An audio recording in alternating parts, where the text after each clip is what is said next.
you know, we have a sort of an ideal for human nature, and that would be like the golden rule. You know, do unto others as you want others to do unto you. It's a perfect theory. It's absolutely perfect. If we really followed it, the only problems we would have would be like weather related, you know? I mean, we still have earthquakes, but just all the problems with human beings getting along would just completely disappear. But the problem is, it seemed to me that instead, we were more running around doing unto others as we had been done to.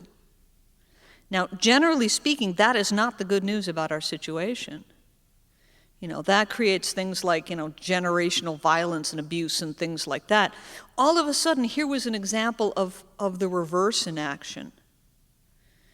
I was somebody who would never think to bail somebody else out on the side of the road. Somebody does that for me. The next thing you know, that's my first tendency. Oh, I'll stop and help. So you see, it works the other way, too.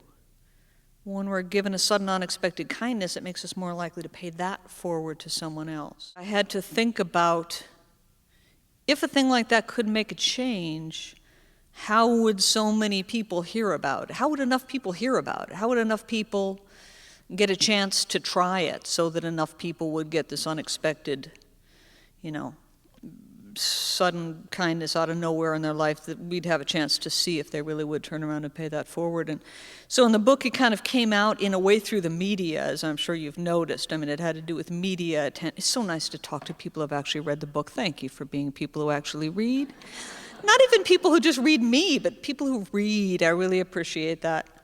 I have never had more people say to me, in one day, I've read your book, but I haven't seen the movie. Do you know how much I love to hear? Do you know how seldom I hear that?